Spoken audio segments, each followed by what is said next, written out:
90.3 Nigerian Info. Good afternoon. Good evening, Mr. Canada. Yeah, greetings to you. Yeah, my name is Chinedu. I'm talking to you from Musa. All right, welcome, Mr. Canada, Chinedu. just the way you said it, we have good laws in Nigeria, but the problem that we have is for us to implement those laws. Okay. You understand what I'm talking about? The pragmatism of that law is that what keeps us in this situation. Nigerians are far more wiser than democracy. A place whereby you have to prove things beyond reasonable doubt before it could be implemented. That is the problem. If it were in a military regime, once you renate there, and you renate, they catch you and flog you and do whatever they do to you immediately. But democracy, you are renating. Don't you? I'm not finding water. They will not go and call the police and not catch you and not take your statement and say you must get a lawyer. You see, everything goes and goes and goes. Now, among all these things you have said, that has to do with the extremists. Even those people that captain those that's the extremists. Now, if you go to our prison, you see so many condemned criminals sentenced to death, and the law says that the governor will send them to execution. None, only one governor. Don't put it in West State, and that's done it. So you're saying that even if we eventually give them the death penalty as sentencing, when they eventually go to jail, nobody's going to sign off the death. They don't sign it, Nakala. Okay. You know, they don't sign it. Go and take the statistics. Only one governor has done it in the whole of Nigeria since 1999. Okay. They don't do it. All right. And that's why I remember when I met the came, I removed all the meeting and I said, if anybody take now or anything, kill him at once. Now, no jungle justice, please. No jungle justice. 92.3 Nigerian Info. Good afternoon. Yeah, good afternoon, Canada. Yeah, what's your name, please? My name remains Chief Comrade. I am Brave. Comrade I am Braid. Welcome. Yeah, compliment of the season. Same to you. Welcome. Yes, I want to look at the senators passing a bill of kidnapping. Yeah, proposing it passed second reading. They're proposing that kidnapping should be added to Yeah, go ahead. Yes, but for me, that is not enough because that will not stop those insurgents. If our lawmakers will also include that the governors, the senators, House of Reps, and political office holder, court taking money to lodge outside this country should also face death sentence. But that's a totally. I understand that looting is a crime, but it's a totally different conversation. I don't know why you. The looting is also part of kidnapping of this country. Nah, come on. I understand you're trying to play with words, but I mean we're talking kidnapping of human beings and not money. We're talking of human beings kidnapped and all of that. Because if they should be able to put it that even the judges should not have unbiased judgment, because that is a very sensitive issue. So I am Braid. I understand that there are a plethora of issues to tackle, and yes, the lawmakers should tackle, but we're focused on kidnapping human beings, kidnapping. It's so rampant in the country. I mean, we just experienced it here in River State. Absolutely rampant, and I think they should be able to deal decisively with it. All because they should also add it for me. They should be able to add that the military, paramilitary should be properly equipped. All right. And also their welfare should be properly arranged and also placed to them, so that because we have security. Because this is one of the problems we are having when there is an insecurity in this country. Okay. All right. Thank you, I am Braid. They are not properly funded, and where are those funds going? Where are the security votes of the president? Where are the security votes of the governors? All right, thank you, I am Braid. You're not the only one who's going to call in on the show, so let's end it there. 92.3 Nigeria Info. Good afternoon. Anybody home? Hello, Kennedy, good afternoon. Yeah, please, straight to the point. Welcome. Your name, first of all. Thank you, Kennedy. Well, I think What's your name? What's your name? Introduce yourself. my name is Muriel. All right, Mira, welcome. I think the death sentence for governors to implement it the death.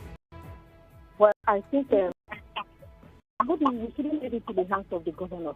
It's not just the governors now. I mean, even the president will sign at the national level. So it's not just the governors now, yeah? Maybe we shouldn't leave it in the hands of this the president. The executives, you mean? Maybe it should be a thing that should be passed by the Supreme Court. Or the But the police is part of the executive. The police cannot work. I mean, the police is under the president. So there's no way.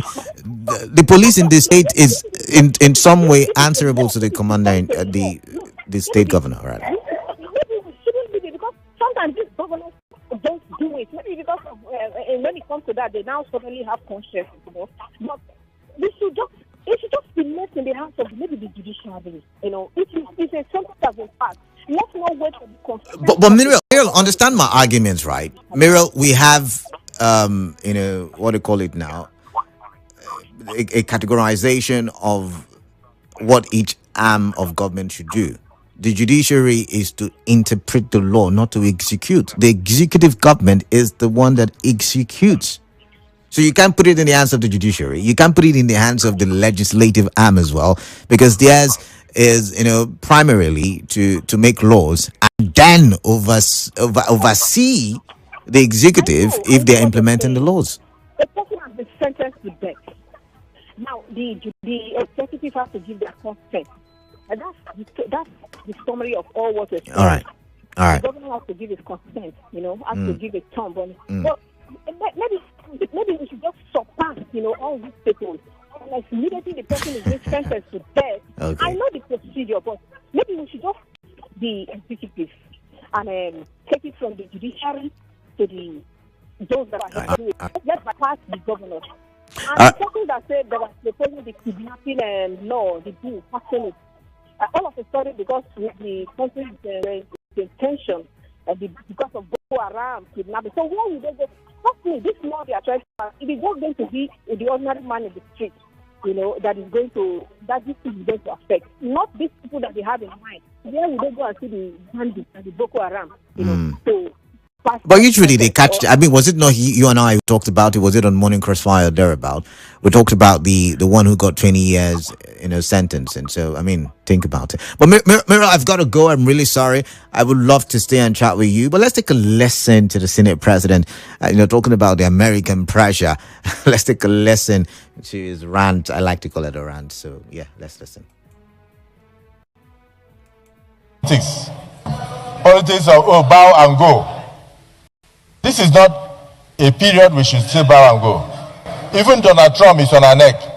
We have not yet asked him what his response will be to Donald Trump, the President of America. He is not just anybody. Chief of Defense Staff, a nominee for a Minister of Defense of a country, and you stand up and say you should take a bow and go, with so many questions in the mouth of Nigerians, with over 200 Nigerian children in the bush, kidnapped and being tortured. His appointment is heralded all over Nigeria with happiness, because Nigerians believe he has something to offer. Give the man an opportunity to give Nigerians hope. 30 minutes before the kidnappers arrived, somebody gave order for the soldiers to withdraw from the school. And the kidnappers came and operated, and children were packed away. And the governor raised alarm all over. As the Chief of Defense Staff, former, now a nominee for the office of Minister of Defense, I want you to know that this senator has set up a committee to investigate who gave that order and why they withdrew to give access to kidnappers to take those children unhindered. It's something that people would like to hear from you. And as we speak now, Brigadier General Oba has not been found, whether he's killed or not killed. He made a phone call to disclose his location. Who gave those coordinates for the kidnappers or the terrorists to go and pick him? Those are questions begging for answers. And then somebody like you, as highly placed in security service, you have been everywhere. You have attained all the ranks. You come before the Senate and somebody is saying, take a bow and go. When you take a bow and go, where is Brigadier General Oba? When you take a bow and go, where are the children? How are we going to get the children back? You should make a statement on that. Please, I will not want us to ridicule the nomination of the president. The president knows why he brought him, and he has ideas of why he brought him. Let him also tell Nigerians what he will do in that regard. He doesn't need to disclose the strategy. All right, that was once again the American pressure, right? And very wonderful, pertinent, salient questions asked by the Senate president, and a lot of reactions on social media as it relates to that. Some people are saying General Musa was brought back, as Minister of Defense because he's a Christian. They've brought the religious coloration to the conversations, but that's not my focus. My focus is what's the American pressure doing? Is it positive? Because some of us said, and I'm part of the people who argued that the American have got sinister motives as to the pressure that they have put on the Nigerian government. But let's quickly take a listen to what General Musa had to say. Terrorism, in Saudi Arabia and Middle East countries, anything terrorism, nobody jokes with it. Even your family members will disown you, because they've made it in such a way that nobody is set free once you are charged on aspects of terrorism. So I think we need to also make it very, very punitive. The kidnapping issues, the way it's been treated in courts, you get somebody and cases are prolonged, doesn't make it well. So even the security forces, when you travel and you do all the efforts in making arrests and nothing comes out of it. So those are the aspects I think that we need to do. So even General Musa said, hey, nothing comes out of it. Even when they go to court, nothing comes out of it. So back to all of my conversations today are somewhat, linked. There's a nexus between all of them.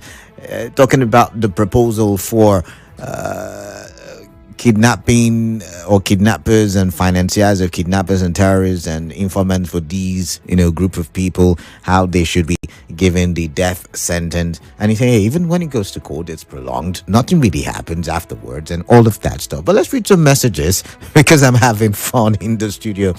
This one says, is it the same death penalty applicable to the terrorists also entrenched to their financiers? Donald from Igruta. Yes, that's what I'm talking about. And it says refusal or failure by governors to sign death warrants should be made an impeachable offense. And that's from Veen. And this one says Senate proposes death penalty for kidnapping, financiers and informants, man of the people. If crime is crime, as we used to say, and sin is sin, as we used to say, what is the difference between a kidnapper and someone who the court has found guilty of siphoning public funds? Senate should extend death penalty to looters. Two things are on our necks: kidnapping and corruption. From Tango Ability at Wigby. Well, let's take some calls. Sorry about that, I'm laughing. 92.3 Nigeria Info. Good afternoon. Kalada, good afternoon to you. Yeah, tell us your name and where you're calling from. Yeah, my name is Comrade Clinton. I'm calling from Bori. All right, Clinton, welcome. Issues that border on security should be taken very seriously. All right. I am very optimistic for the appointment of Musa as Minister of Defense.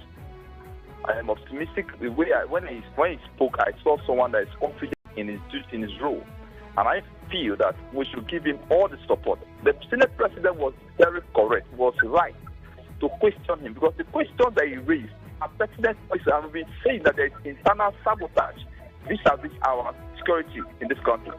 Because you don't tell me that these military groups, these bandits, will work in their number into communities unabated. Nobody is even interceding. Nobody is how should I put it now? A free hand in everything. So I think that General Musa should be proactive. He should go out there. No negotiating. All right. Nobody should negotiate any bandit. All right. Let the bandit may be. All right. Because they are damaging the image of the country.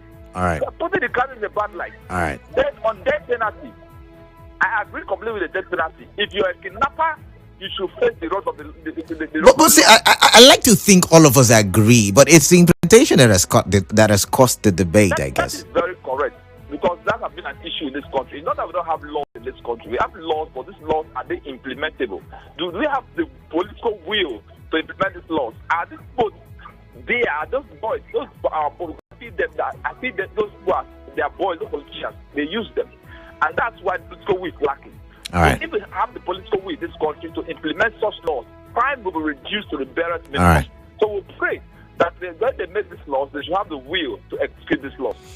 All right, thank you very much, Clinton. 92.3 Nigeria Info. Good afternoon to you. Welcome. Good afternoon, Jude Ubani. Mr. Jude. Mr. Jude, welcome.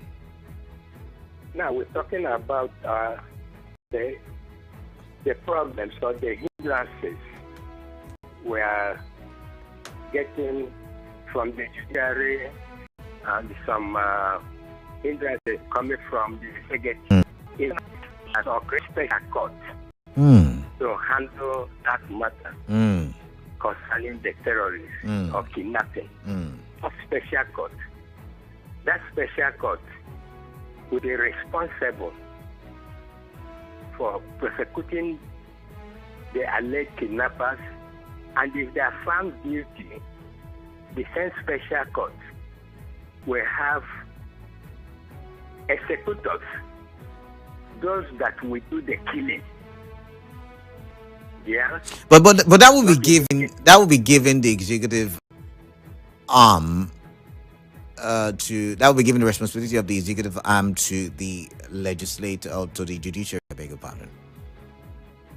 You know, sometimes in this country, we had people being executed, died on the throne. But that's during the military era. Not. I'm giving. I said such could come up. But once again, that's my point. We're not in the military era. Yes, if the people are found guilty, that special court will try them. Okay. If they are found guilty and pronounce that they are guilty, and the penalty is their death sentence. Once they are pronounced guilty and the punishment is death sentence, they be executed on the